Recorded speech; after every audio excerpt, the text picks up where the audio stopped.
आज आपको motion in one dimension में कुछ अच्छे क्वेश्चंस बताने जा रहे हैं जो एग्जाम में पूछे गए हैं या आ सकते हैं। तो इस तरह से आप ये भी देखेंगे कि कितने कम समय में उन क्वेश्चनों को आसानी से किया जा सकता है। तो फिर से बता रहे हैं, एक सरलरेखा में गति के लिए कुछ ऐसे इम्पॉर्टेंट क्वेश्चंस आपको बताने जा रहे हैं जो एग्जाम में आ सकते हैं या कुछ क्वेश्चंस उसमें आ चुके हैं। तो देखिए, जब आप मोशन इन वन डायमेंशन पढ़ते हैं तो आपको सबसे पहले समान चाल से गति और असमान चाल से गति, जिसको आप कह सकते हैं कि यूनिफॉर्म मोशन और नॉन यूनिफॉर्म मोशन। जब हम डिस्कशन करते हैं यूनिफॉर्म या नॉन यूनिफॉर्म मोशन की बात करते हैं तो यहाँ पर जो प्रॉब्लम दे रहे हैं उसको आप देखिए। हम पहले जो है यूनिफॉर्म मोशन की बात करके और उसके क्वेश्चंस बता दे रहे हैं। जब यूनिफॉर्म मोशन की बात की जा रही है तो आप यहाँ पर रेखीय गति के समीकरण का प्रयोग कर लेते हैं। जैसे लिखा हुआ है v equal to u plus minus a t, s equal to u t plus minus half a t square, v square u square plus minus two a s s n h u plus minus g by two two n minus one. इस तरह से आप इसको denote कर लेते हैं। अब इसमें हॉरिजॉन्टल मोशन हो अर्थात क्षैतिज तल में आप ले रहे हो तो वहां पर ए का प्रयोग करेंगे त्वरण के लिए और ए कांस्टेंट होना चाहिए, वहां पर ए का मैग्नीट्यूड कांस्टेंट होना चाहिए। अगर आप वर्टिकल में ले रहे हैं तो उसी को आप जी में कन्वर्ट कर लेते हैं और यहाँ पर ये कांस्टेंट होना चाहिए। तो अब आते हैं प्रॉब्लम पर। देखिए, तो इस तरह के क्वेश्चनों को सॉल्व करने के लिए आपको क्या करना होगा ये ध्यान देना है। तो हम इसमें कुछ टॉपिक आपको इस तरह से दे दिया जाता है कि आप उसको कैसे सॉल्व करेंगे। देखिए, मान लेते हैं किसी पार्टिकल को किसी हाइट से ड्रॉप कराया जा रहा है, किसी महत्तम ऊंचाई से गिराया जा रहा है।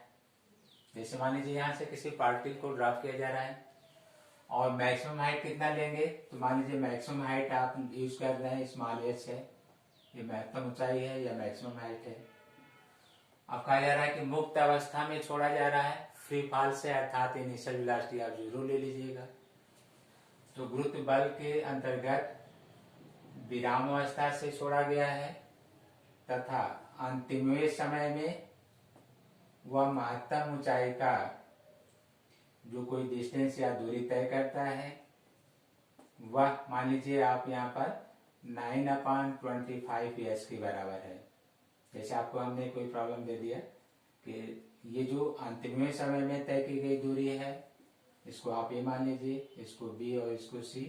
तो बी से सी तक का जो हाइट या डिस्टेंस कवर हो रहा है वो कुल ऊंचाई का कितना है, 9/25 आ गए। तो कहा जाता है कि ब्लॉक को ए से सी तक गति कराने का कुल समय कितना होगा, आप इसको ज्ञात करिए और उसकी महत्तम ऊंचाई कितनी होगी उसको आप ज्ञात करिए। क्वेश्चन समझ में आ गया होगा। अंतिम समय को हम आप इस तरह से लिखे हैं, देखिए एस एन एच 9/25 एच ये दिखाया गया है। तो distance covered in last second या last 1 second is equal to 9/25 of total height. Then find the total height and time taken during complete motion from height to ground. तो इसको solve करने के लिए एनएच का इक्वेशन आप use कर लेंगे, एस एन एच तो u plus g by two n minus one. अब कुछ समय को हम टी दे रहे हैं, इनिशियल वेलोसिटी 0 दे रहे हैं, तो आप एस टी टी एच टीवें सेकेंड में इसको 0 कर दीजिए, g by two T minus one. आपने इसे नोट कर लिया। अब ये प्रॉब्लम में दिया हुआ है 9/25 एच g/2 2t - 1। आपने फर्स्ट इक्वेशन बना दिया। अब आप जानते हैं कि टोटल टाइम t है। यहाँ पर कुछ लोगों को कंफ्यूजन होता है कि ये जो टाइम लिखा हुआ है वो केवल 1 सेकेंड के लिए लिखा गया है, तो t आप 1 रखकर और यह सॉल्व कर लेते हैं, तो ये मिस्टेक है। फिर हम आपको याद दिलाएं, जैसे आप लिखते हैं t = 1 सेकेंड, ऐसे लिखते हैं 1 सेकेंड, और ये कहते हैं कि लास्ट 1 सेकेंड के लिए है 1 सेकेंड, तो ये रंग हो जाएगा, क्योंकि ऑलरेडी हम अभी आपको बताएं कि टोटल टाइम कितना है, t है। तो यहाँ पर t अननोन है, जो आपको दिया गया है वो यहाँ से सॉल्व करेंगे। h की वैल्यू ½ GT², जो कि रेस्ट गिराया गया, टोटल टाइम t है, तो 9/25 ½ GT², g/2 2t - 1, g/2 cancel कर लीजिए। अब यहाँ से 9t² मल्टीप्लाई कर लीजिए इसका 50t - 25, आपको क्वाड्रेटिक इक्वेशन मिला, और उसको आप सॉल्व कर लेंगे यहाँ से, या इसको ट्रांसफर कर दे रहे हैं। देखिए 9t² - 50t + 25 = 0। अब आप इसको सॉल्व करेंगे, जैसे t = -b ± b² - 4ac/2a यहाँ रखकर या इसका फैक्टर कर लीजिएगा, तो t की दो वैल्यू प्राप्त होगी। ध्यान दीजिएगा, t का जो दो अलग अलग मान प्राप्त होंगे, उनमें से कोई मान लीजिए आ गया कि 5/8 सेकेंड, तो नॉट पॉसिबल, क्योंकि 1 सेकेंड तो ऑलरेडी आप यहाँ ले चुके हैं। तो जो आंसर आना चाहिए वो >1 आना चाहिए। तो इस तरह से <1 नहीं लेना है। दूसरा चीज, नेगेटिव कोई वैल्यू आ जाए, जैसे -3 सेकेंड आ गया सॉल्व करने में, तो ये संभव नहीं है। इनमें से वही वैल्यू अलाउ करेंगे जो t का मान 1 से ज्यादा हो, जैसे 1.5 आ सकता है, या मान लीजिए 2 सेकेंड आ सकता है। तो इस तरह से इसमें रखकर आप जानते हैं, एक इसको कहा जा रहा है b की वैल्यू ये है, c की वैल्यू है, अर्थात इस फॉर्मूले में रखने के लिए आपको जो b दिया गया है कितना है, -50 है, जो a दिया गया है वो 9 है, और जो c दिया गया है 25 है। तो आप इसको रखिए और इसको सॉल्व कर लीजिए। तो इसमें देखिए कोई ट्रिक्स यहाँ पर तो नहीं है, क्योंकि आपको हमने बताया कि कुछ ऐसे ट्रिक्स हैं कि जो कि बहुत जल्दी क्वेश्चन सॉल्व करते हैं, तो यहाँ ट्रिक्स नहीं चलेगा। क्वाड्रेटिक इक्वेशन को सॉल्व आ गया तो सॉल्व करना ही है। आप इतना जरूर कह सकते हैं कि डायरेक्ट फॉर्मूला जो लिखा गया है nवें सेकेंड में तय की गई दूरी के लिए, तो उसमें रेस्ट में इसको डायरेक्ट 0 करके यहाँ सीधे वो वैल्यू रख देंगे, तो आप एक स्टेप के बाद डायरेक्ट आप ये फॉर्मूले पर आ जाएंगे। तो ये इंपॉर्टेंट क्वेश्चंस है, और आप इसको जरूर देखें।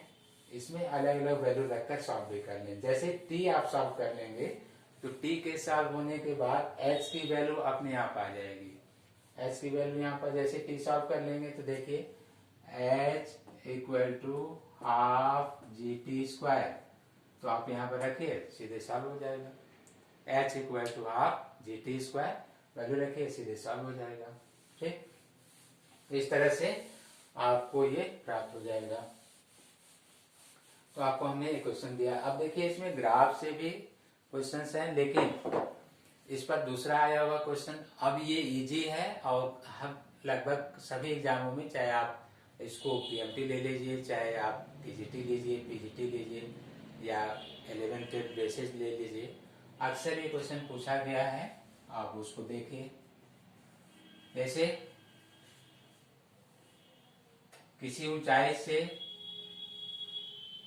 क्रमागत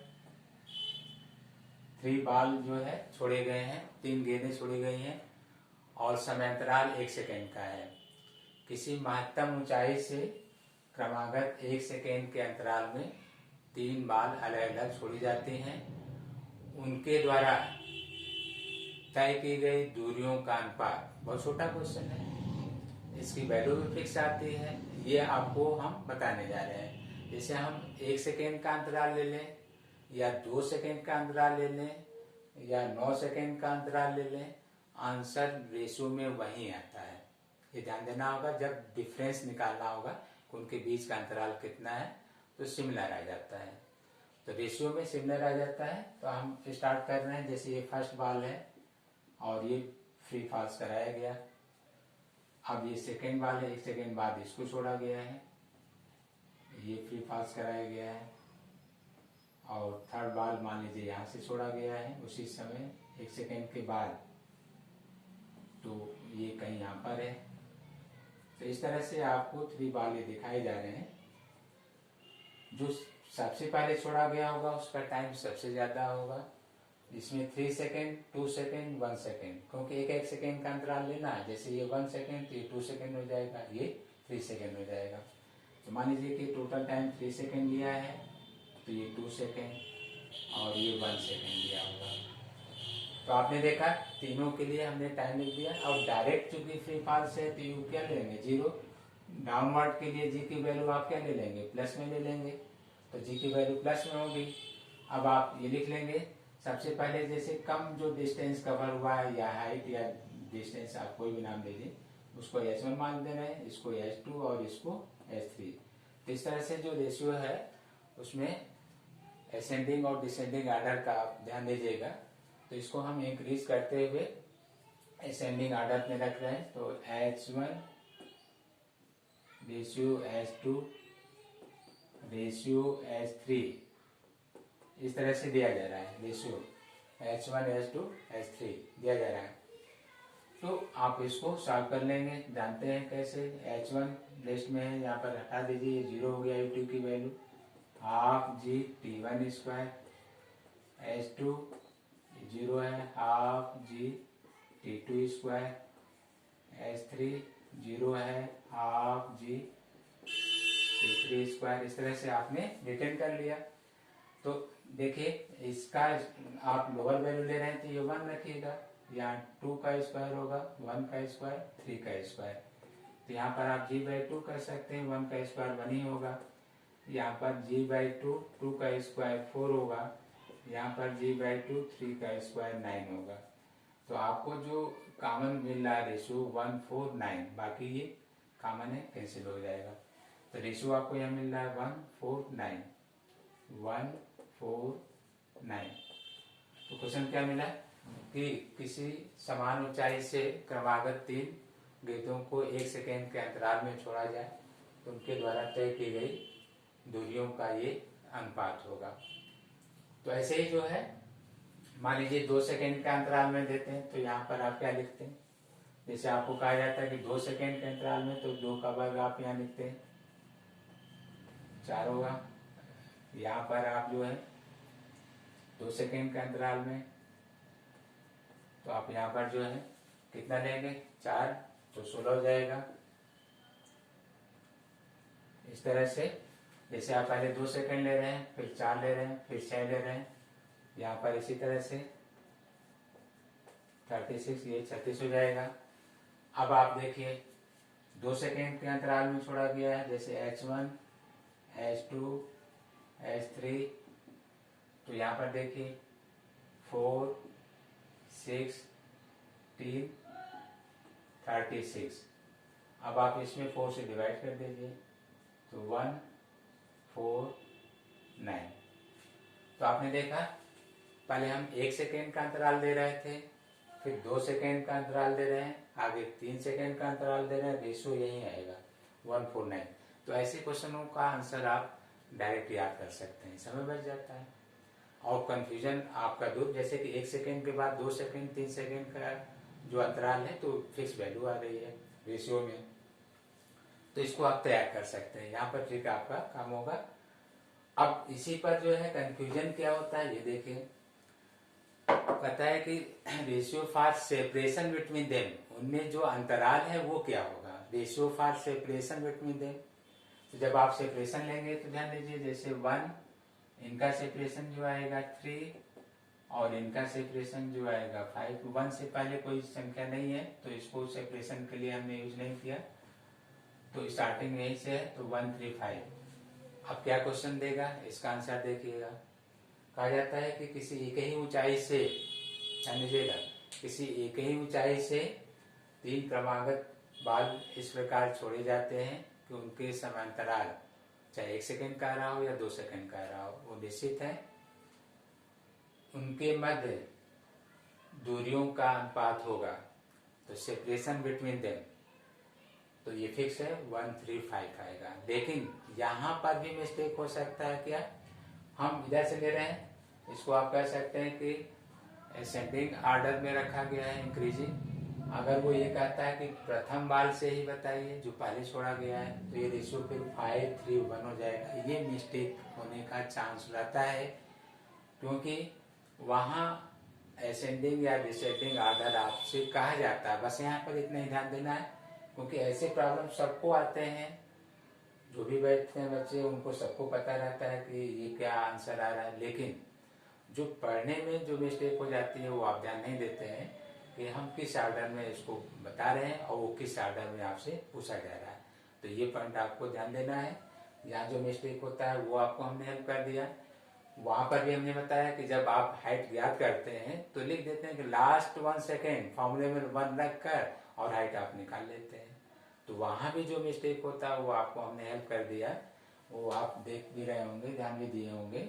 जहाँ एस एन एच लिखा हुआ है u प्लस g/2 2t-1, उसमें आपको ये ध्यान देना होगा कि t is the total time for motion under the effect of gravity. तो संपूर्ण गति में लगा कुल समय होता है। जैसे 7वें सेकेंड में तय की गई दूरी, तो यहाँ 7 लिखा जाएगा और यहाँ पर भी 7 लिखा जाएगा और 7 कुल समय होगा। लेकिन जो डिस्टेंस होगा वो 6 से 7 सेकेंड के लिए होगा। 7 से 8 नहीं होगा, क्योंकि टोटल टाइम आपने 7 दे रखा है, तो 7 से 8 नहीं होगा। Last 1 second that mean distance cover 6 to 7, तो वो कवर हो जाएगा। तो ये आपने देखा, इस तरह के 2 क्वेश्चन हमने बताया जो इम्पोर्टेंट है। अब आप देखिए इस तरह के कुछ और ऐसे क्वेश्चंस आते हैं टॉपिक जो इम्पोर्टेंट है, वो आपको ध्यान देना है। ठीक है, जैसे कहा जाता है कि कोई कण जो है t समय के लिए गति कर रहा हो, कैपिटल टी ले रहे हैं, इसका 2 पार्ट t1 प्लस t2। वो फर्स्ट t1 सेकेंड में कोई डिस्टेंस कवर कर रहा है कांस्टेंट एक्सलेशन या नियत त्वरण से, और नेक्स्ट t2 समय में s2 डिस्टेंस कवर कर रहा है उसी त्वरण से। तो कहता है कि s1 और s2 में रेशियो या अनुपात क्या होगा, s1 और s2 में रेशियो या अनुपात क्या होगा। तो इस पर डिस्कशन ये किया जाता है। तो इसमें क्या है कि आपको ये ध्यान देना होगा, जब हम फर्स्ट और लास्ट बोल रहे हैं, यहाँ पर जो मेन पॉइंट है वही आपको नोट करना है, ध्यान देना है। फर्स्ट एंड लास्ट, इस तरह से फर्स्ट एंड लास्ट। तो ये जो लिखा जा रहा है कि फर्स्ट t1 और लास्ट t2, जबकि टोटल टाइम t है, तो इनमें से दोनों के लिए इनिशियल या प्रारंभिक वेग अगर कोई है तो u ही लीजिएगा, नहीं है तो दोनों के लिए 0 लीजिएगा। तो जो आपका इक्वेशन बनेगा s1 equal to ut plus half at², जैसा आप पढ़ते हैं उसी तरह से होगा s। अब अगर आप फर्स्ट के लिए लेना चाहते हैं s1, तो इनिशियल वेलोसिटी 0, अगर नहीं दिया है तो रख दीजिए, 0 रख के हटा दीजिए, प्लस हाफ a टाइम अगर t1 दे रहे हैं तो t1²। अब s2 निकालने के लिए आपको यहीं पर ट्रिक है कि आप दोनों एक साथ निकालिए, s1 प्लस s2, और यहाँ पर half a t1 plus t2 का होल स्क्वायर। ऐसा इसलिए कि अगर आप s2 का यहाँ से मिडिल या o से स्टार्ट करेंगे तो यहाँ की फिर वेलोसिटी चाहिए जो कि आपको मालूम नहीं। अगर फिर आप a से b लेंगे तो टोटल टाइम दे रहे हैं, तो a से b के लिए टोटल टाइम जब दिया जा रहा है तो आप फिर टोटल डिस्टेंस ले लीजिए और s1 की वैल्यू यहाँ रख दीजिए, तो आसान हो गया। जैसे s1 की वैल्यू आप यहाँ रखेंगे half a t1² plus s2, यहाँ पर half a t1 plus t2 का स्क्वायर। तो इस तरह से अब जैसे मान लीजिए कि हम समय को दे दें कि फर्स्ट 10 सेकेंड और इसको भी कर दें लास्ट 10 सेकेंड, तो प्रॉब्लम थोड़ा इजी हो जाएगा। फर्स्ट 10 सेकेंड और लास्ट 10 सेकेंड और ए को कांस्टेंट दे दे रहे हैं, तो अब आप देखिए आसानी से सॉल्व हो जाएगा। ए यहाँ पर कॉमन लेकर आप कैंसिल कर लीजिएगा इधर, तो अगर ये वर्टिकल में है तो ए जी के इक्वल हो जाएगा, हॉरिजॉन्टल में होगा कोई ए की वैल्यू होगी, तो यहाँ से हम S2 सॉल्व कर सकते हैं। यहाँ पर इक्वल दे दिए हैं तो क्या बेनिफिट होगा देख लीजिए। S2 इक्वल टू हाफ ए, यहाँ से इक्वल दिए हैं तो या तो 2T1 ले लीजिए या T2 ले लीजिए, स्क्वायर करेंगे तो 4T1 स्क्वायर ए अपॉन 2 माइनस यहाँ से देखिए हाफ ए T1 स्क्वायर।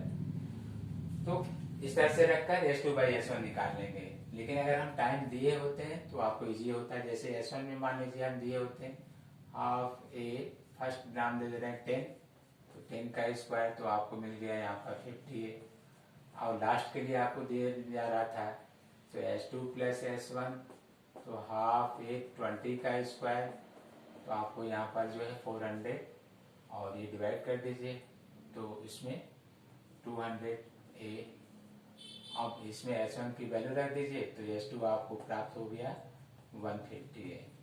तो आसान हो गया। इस तरह से S2/S1 आपने रेशियो निकाल लिया 150 ए और 50 ए कांस्टेंट है, कैंसिल हो गया तो 3 और 1 का रेशियो आ गया। तो ऐसे क्वेश्चंस में ये बेनिफिट है कि आप यहाँ से कोई वेलोसिटी न निकाल कर इनिशियल से ले लीजिए और दोनों का डिस्टेंस ऐड कर लीजिए। जैसे ऐड करेंगे फिर इसमें से फर्स्ट वाली वैल्यू रख कर सॉल्व करिए तो आपको रेशियो मिल जाएगा। तो ये अच्छे क्वेश्चनों में हैं और उम्मीद है कि आप इनको प्रयास करेंगे लिखकर। जैसे हमने 10 लिख दिया, आप 5 लिख कर सॉल्व करिए और इस तरह से प्रयास करिए। ग्राफ वगैरह में प्रॉब्लम आते हैं तो उसको भी आप ध्यान दीजिएगा। ग्राफ पर भी कुछ प्रॉब्लम्स इस तरह से आते हैं, तो ग्राफ से देखिए। जो ग्राफ से प्रॉब्लम आते हैं उनको आप ध्यान दीजिए। ग्राफ से जो रिलेटेड क्वेश्चंस आते हैं, जैसे हम किसी पार्टिकल को महत्तम ऊंचाई से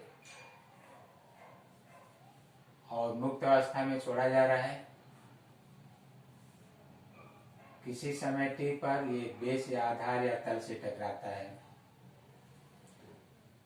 h ऊंचाई से, h को चाहे आप x मानिए y मानिए कोई भी ड्रा कर सकते हैं, t समय में टकराता है। तो इसकी संपूर्ण यात्रा के लिए पोजीशन टाइम ग्राफ या स्थिति समय वक्र, vt ग्राफ या वेग समय वक्र या at ग्राफ